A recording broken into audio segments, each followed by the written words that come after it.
Welcome to The Chat. Come behind the inbound scenes of some of the world's fastest growing companies.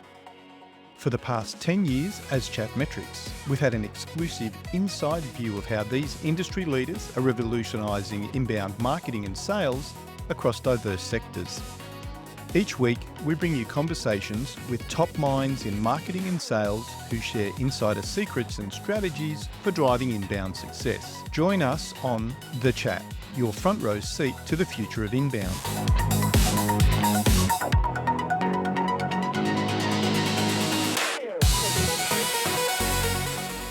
Welcome to The Chat. Today, I'm chatting with Kirk Fackre, VP of Sales at ICorps Technologies, a company with 30 years of experience in IT consulting, cybersecurity, and tech enablement.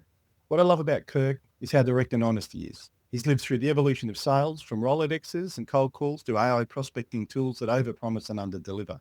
Today, we're going to dive deep into what's really working in B2B sales, the growing grey area between sales and marketing, and how AI is shaking up everything from buyer's journey to job security. Good afternoon for you and welcome to The Chat, Kirk. Thanks, Terry, and good morning to you as well.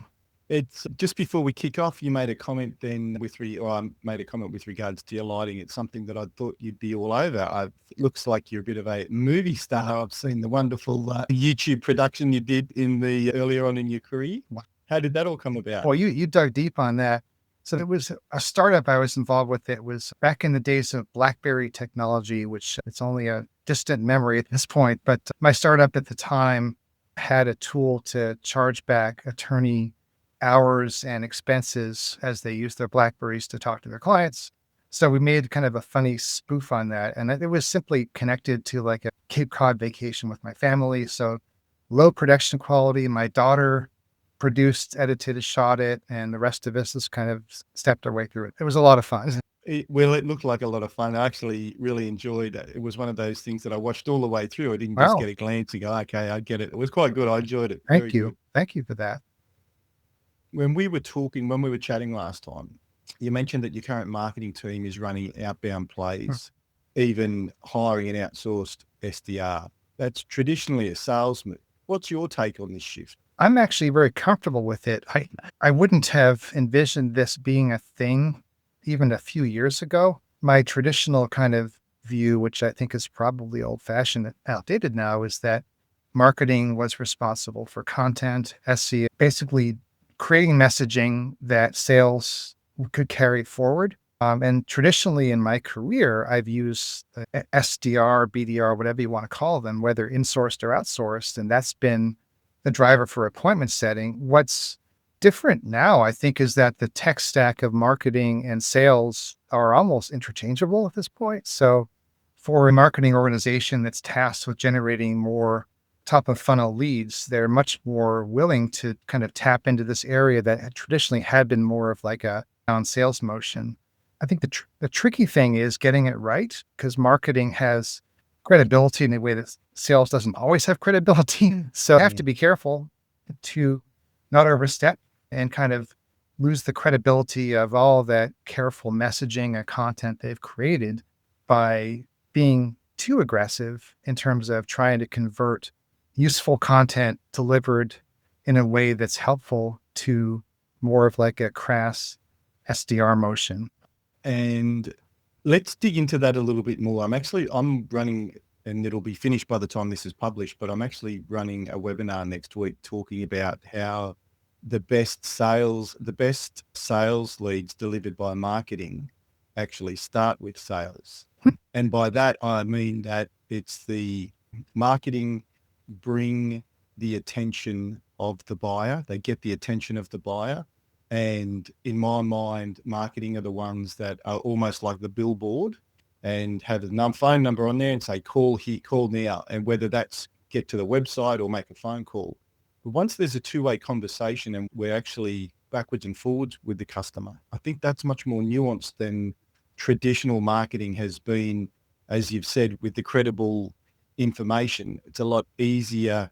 It's a lot harder then to have those nuanced conversations for each individual than what I think marketing is necessarily experienced of in the past. And we've certainly seen that ourselves with the service that we deliver, in terms of as soon as we're able to engage with the buyer as early as we possibly can, the whole conversation changes from being almost a one-way marketing conversation of here's some more information, here's a download, here's a white paper, here's a case study, to actually understanding. And the first thing that happens is a question gets asked. Yeah. What do you need? What are you looking for? So that there's that beginning of an understanding that sort of tends to flip things around in the conversation. And that it seems to be a sales position. That's happening in marketing now in your business. I'm curious, is it working yet, or is it still trial and error? The jury is out. And I think Mhm. I think your perspective is exactly right.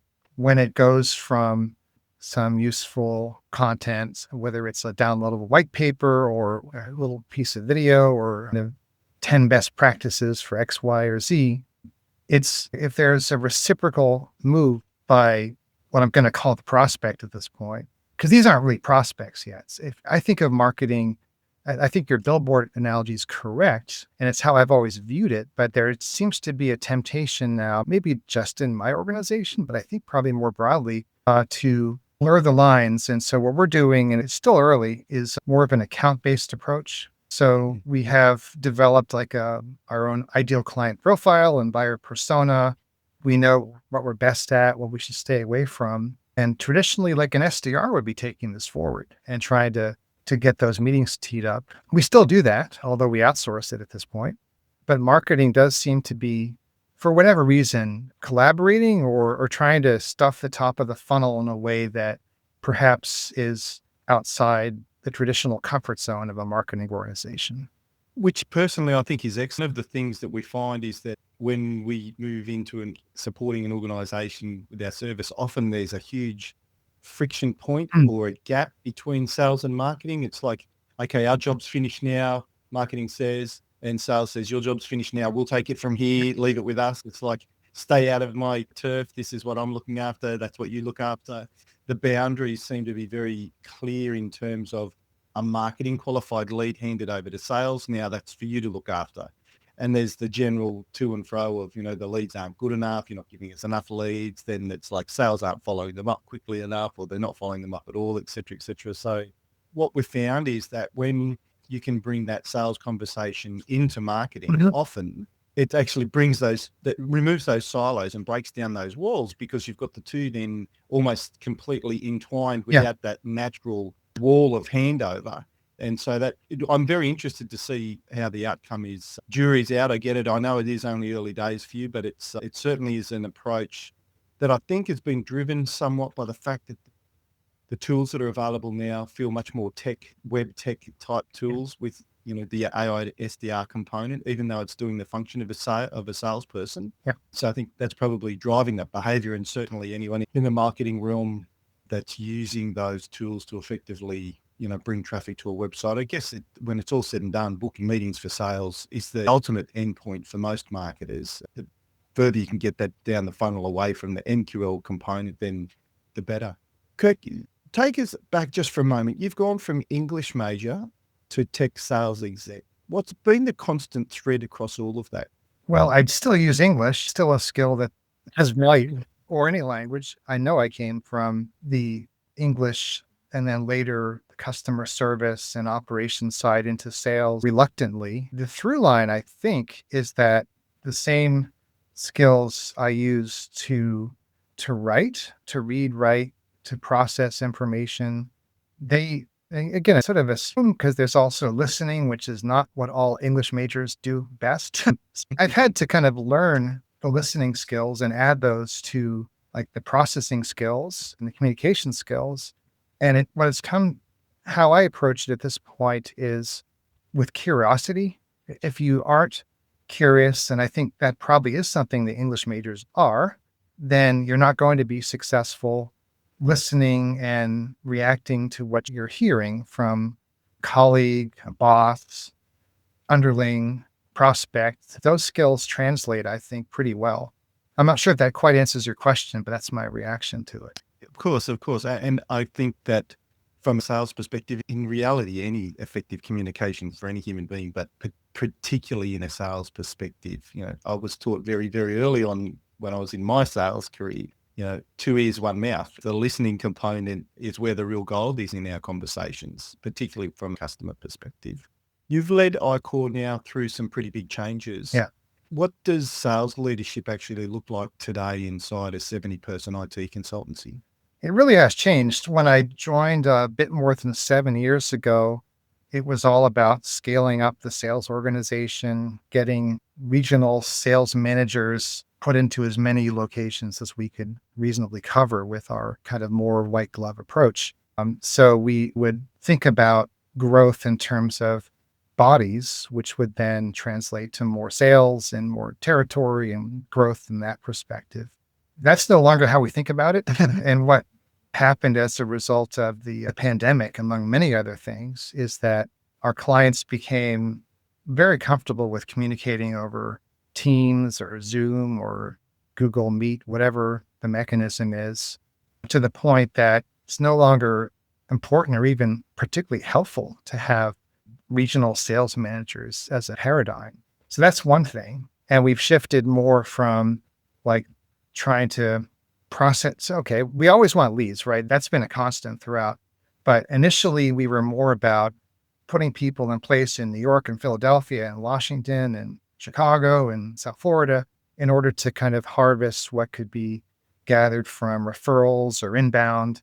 Now, the sales team that I have, and it's pretty senior people at this point, it's not purely just waiting for the phone to ring. It's about finding your own business and scaling the size of the sales organization to the opportunity and hiring more experienced people that are going to be successful with kind of a full cycle sales approach rather than just closing stuff. That is a theme I'm hearing a lot lately, in that organizations are moving to much more a full cycle sales approach, particularly where there's a higher value deal size in place. Yeah. The days I think of, I'm in the middle of reading Effortless and resonating. It's one of those books that you go, yes, yes, yes, I know, that makes sense. It's like I'm nodding all the way through. At this stage, I'm only about a quarter of the way through. But I think that the days of the SDR where there was the form fill, SDR gets back in touch, has a qualification conversation, then books a call with the account executive. Yeah. There is so much effort and touch points for so much friction in the buying process. Yes. For prospect through that I get it. And today it probably still does work in some places, but ideally being able to move and have that one conversation with the person that you need to be speaking to from the beginning is really, I think, key, critical.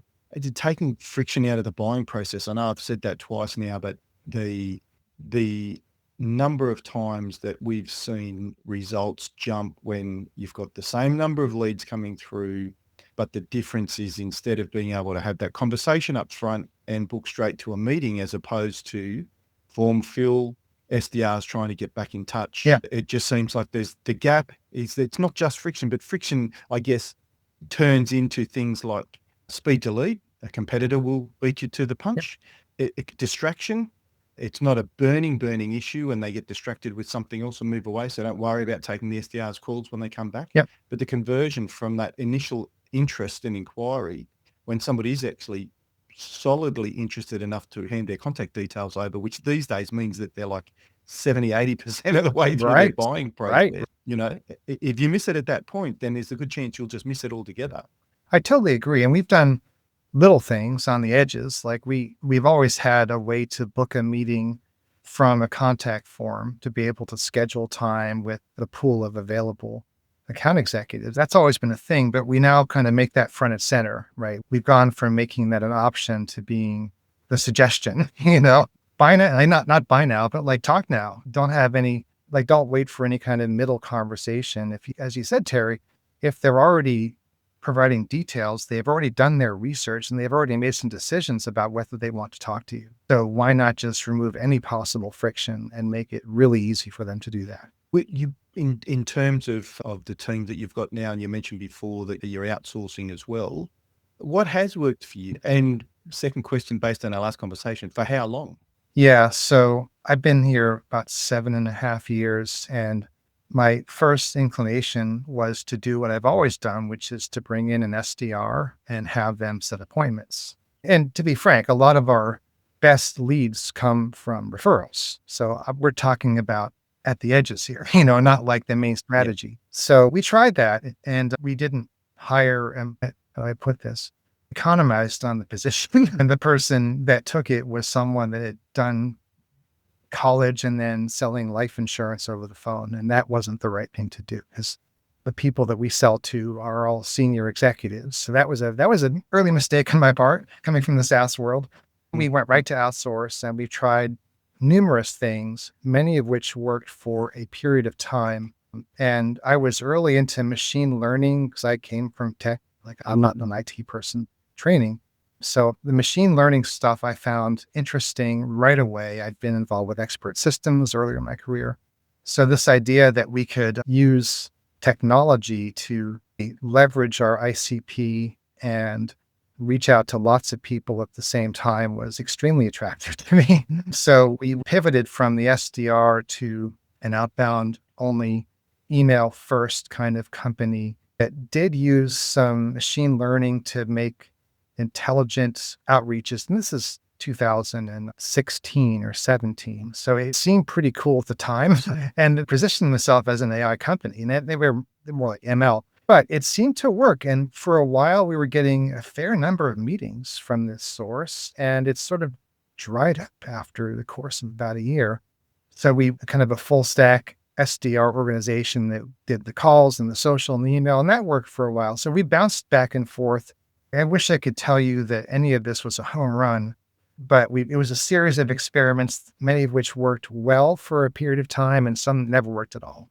It's really interesting. What do you have a hypothesis as why it's not sustainable? I think recently, and I think this is where it pays to keep up, is that there's such a flood of automated outbound right now. And now marketing's getting in on it too. My goodness, what kind of world are we living in here?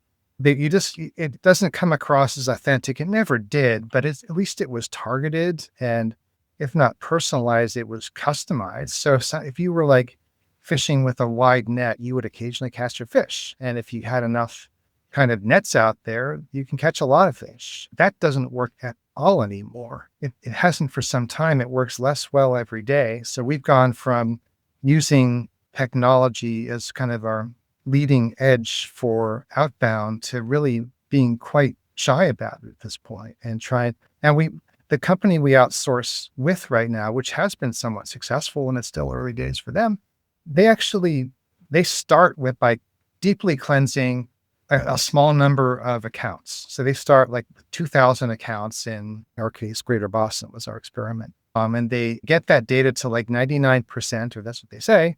And then they send letters. They literally send letters and they use like Wow. a mechanical pen to make it, so it's not quite authentic, but they personalize letters.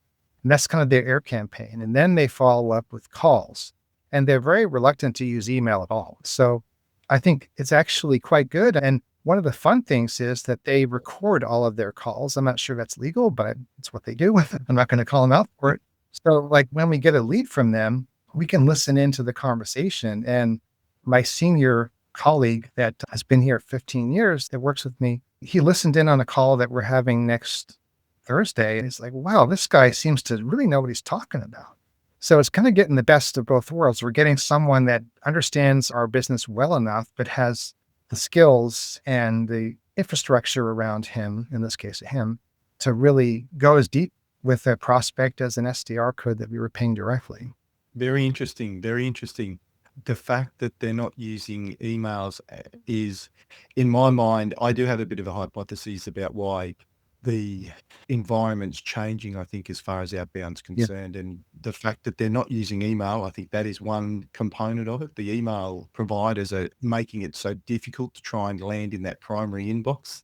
They're really trying to keep spam out so that they remain relevant. The email is such a heavy and important way that we communicate every day in business. If it becomes too flooded with spam and becomes irrelevant, then there will be other channels that they'll move to. And I'm not sure exactly what that looks like, but we're using messaging apps more and more now, Messenger and WhatsApp and tools like Slack. Sure. I can't immediately see them overtaking email. However, the time could possibly come.